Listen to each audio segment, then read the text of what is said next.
You got to relive the good and the bad. Sometimes you win, sometimes you lose. Tony Camino there, he did a wonderful article on BelieveInLand.com. He does it every week. He breaks down plays that happen in the game. Check it out. I think you'll really enjoy it. I'm Andy Billman here to help host Tony's Knowledge here. Seahawks, Browns, tough loss.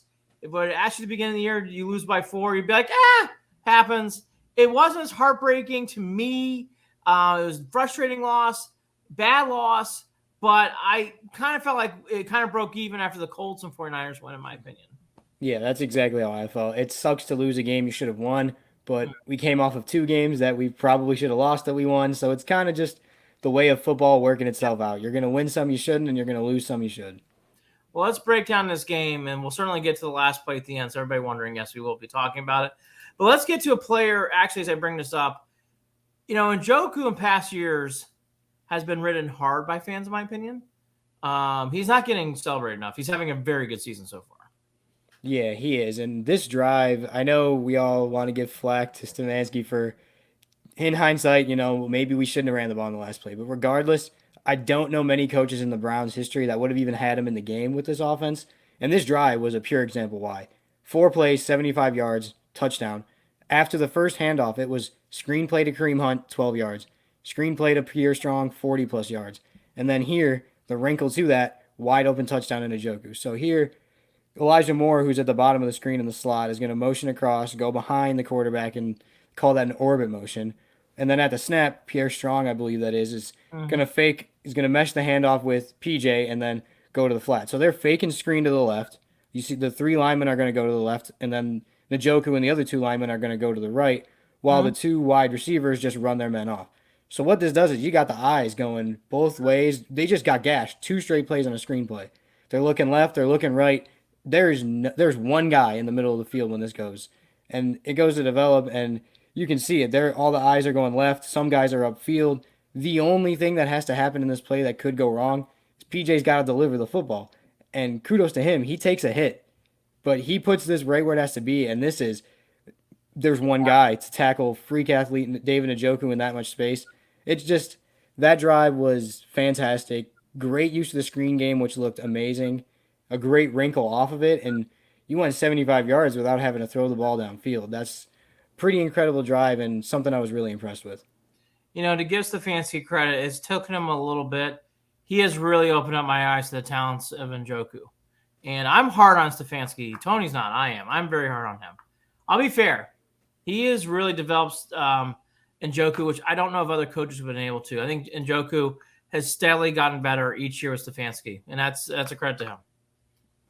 Yeah, he's been, and his run blocking has gotten better. He's just a great athlete. You got to get him the ball in space. There's not many guys in this league who can tackle him.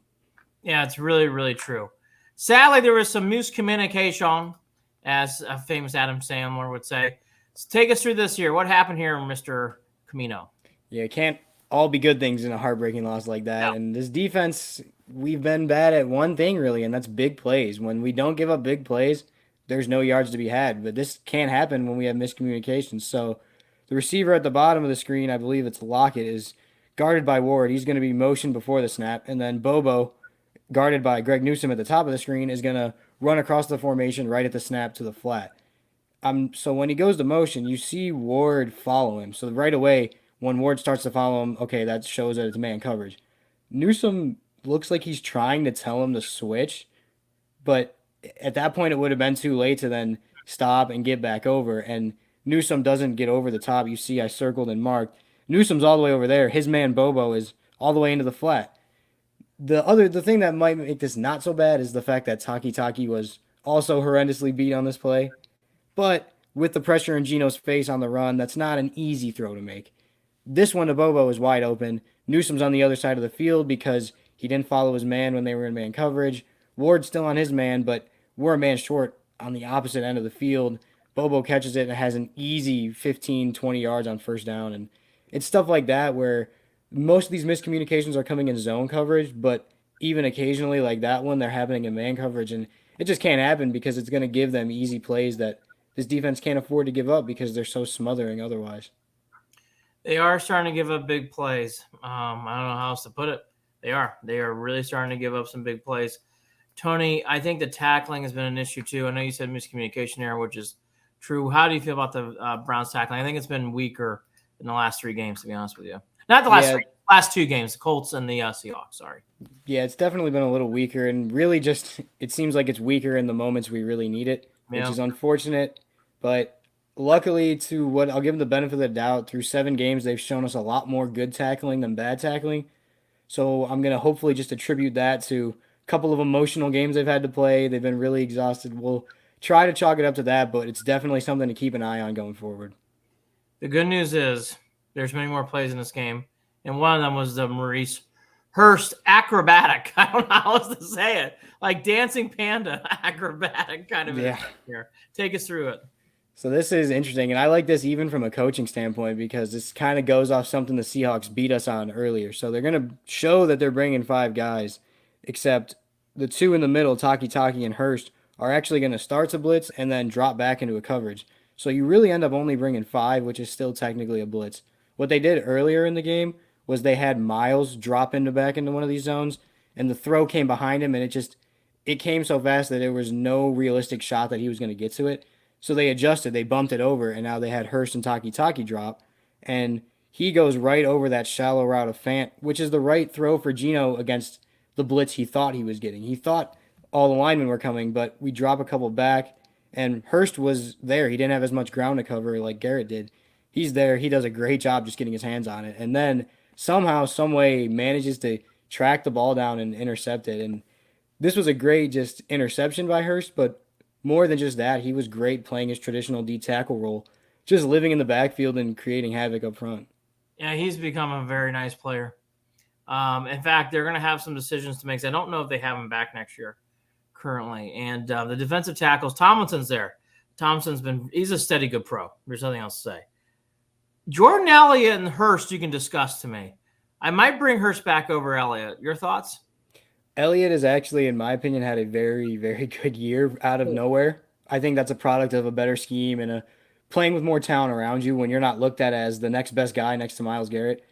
If you had to pick one or the other, Hurst is probably playing at a higher level than Elliott, but they've both been very valuable to having some D tackle depth so you can keep those big guys fresh. Let's talk about this next play, Mr. Camino. What are we seeing here? So second half, if you go and watch the tape, it's kind of comedy because they're really just running the same run play for the main part of the second half, which we haven't done all year. This is called split zone. So it's a variation of inside zone. So all the regular linemen are just zone blocking. Posick is going to double team with Batonio, who then climbs to get Wagner.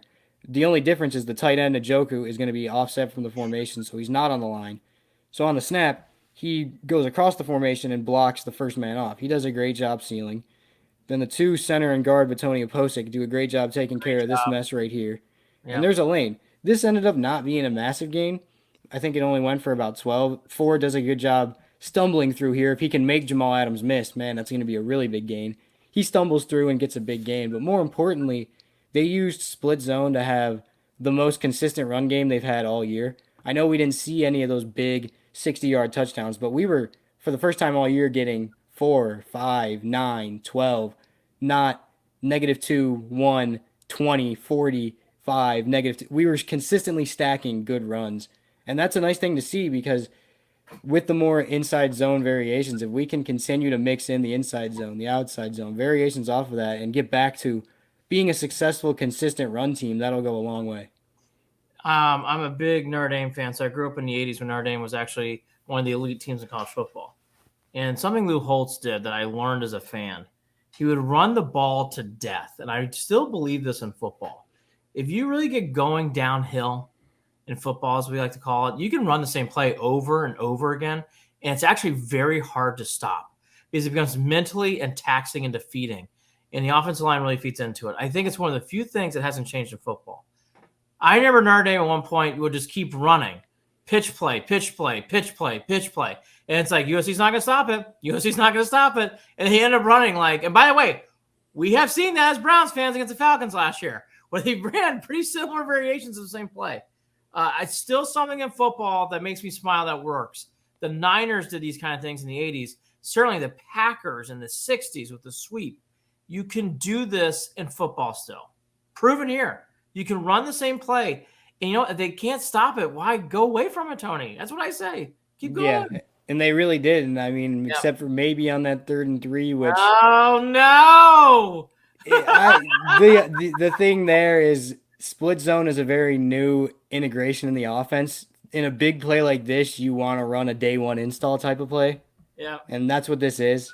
And unfortunately, here this is kind of just the Seahawks daring PJ Walker to beat them, Yep. and it's really smart defense from them. So you're getting a slant and under route, slant from the guy in the slot, Elijah Moore, and an under from Amari Cooper.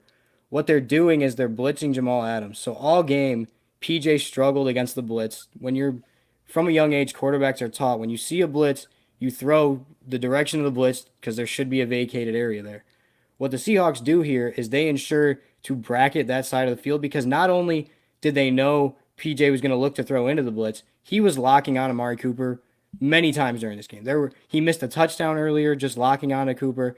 Plenty of times we've seen it the past couple of weeks where he snaps it, looks to Amari Cooper, and throws. And on the biggest play of the game, they knew it was going to go there, and they were forcing him to go there. And they did. They were daring him to get off that first read. So this is completely bracketed. Now, if he throws it, he's not going to get it's. I don't believe it gets intercepted. Ideally, with Deshaun in the game here, you would have him pump fake because this is a clean pocket. Yes. I know Jamal Adams gets up, but he's not going to come in and make the sack. So if you can pump fake, reset yourself, maybe come back to your check down forward, you get the first down. Because look at Bobby Wagner, 54, expanding out. They were doing everything they could to take away Cooper while still forcing him to throw it there. So smart call for them. You would love to see PJ be able to get off that first read. We just haven't seen him do it.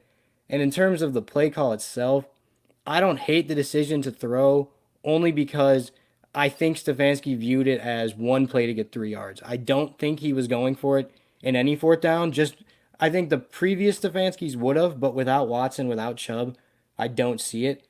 And while I know you could say, oh, well, they'll just run it and punt it. Honestly, there's probably a greater chance of a fumble than a ball getting deflected off a helmet and bouncing straight up in the air like it did. Like, if you went and tried to throw a football off a helmet, you could probably do it 100 times and you're going to get it to bounce like that less than 5.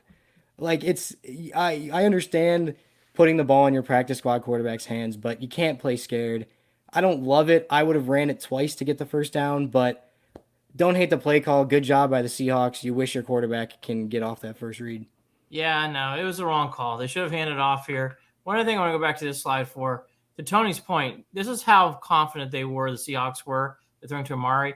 If you go to the far side of the 40, I don't know who the wide receiver is right there, right on the floor. It was Njoku, yeah. I mean, I mean, you can lob it in there. He's going to turn and run and bang, first down. So, and the guys are playing off because, in my opinion, from just reading nonverbal, you can tell they have to do their job, but they knew where this ball was going. Yeah. From period one. And that's what shows here. Look, it's the wrong call. They should have ran the ball there. I just did a whole segment on how you can keep running the ball, so I'm not going to go away from that. Here's my one thing the fans got on me for, and it's fine. You want to get on me for. I'm not saying it's a scapegoat, and here's why. You still have a defense that can make a stop. Even if you hold them to a field goal, everything's fine. The Seahawks came right down the field. Mm-hmm. I mean, it was Swiss cheese. It was just running fast. So that's why I'm not defending the play call, but I'm also saying that wasn't the game. Because come on, this defense is supposed to be very, very good. Make a stop. Make a stop on that play. They couldn't do it. Yeah, I'm on the same page there. Like I said, I don't hate the decision to pass because I know he was probably looking at it as one play, not 2 plays. And in most cases, the outcome of that play is going to be an incomplete pass. I don't think there was any way it was getting completed unless Amari made an insane catch. But more times than not, it's not going to bounce off his helmet and go straight up in the air for the interception that most people in America would make. Yeah. It was a really unfortunate bounce. I know the play call isn't necessarily ideal, but defense just needs to get a stop there, and running it would have been preferred if we could run it and get the first down, but I didn't see him being that aggressive with the way our defense has played backed up on their own 40. Yeah, I think the other thing here, too, it's a learning lesson that came to mind. They called a timeout before that play call. And I think against guys like Carroll, you don't want to give them time to scheme. I'm going to go back to the slide again.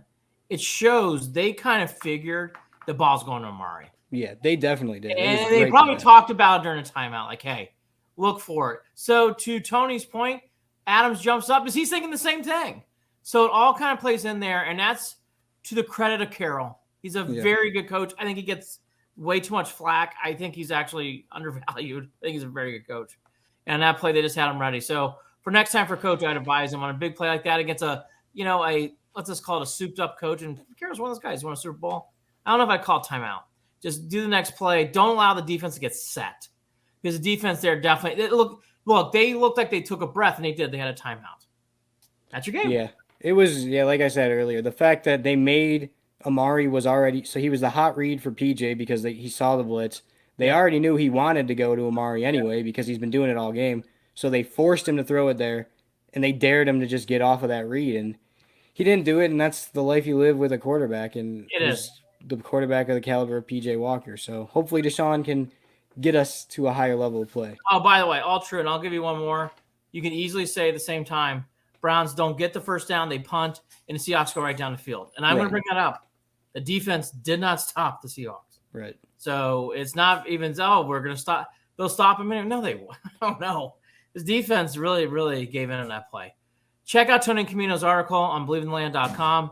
We also preview the Cardinals game this week. We'll be doing Cardinals pregame at 9 a.m. this Sunday. Go Browns. Time to move on from this game. Good job by Tony as always. We will see you next time.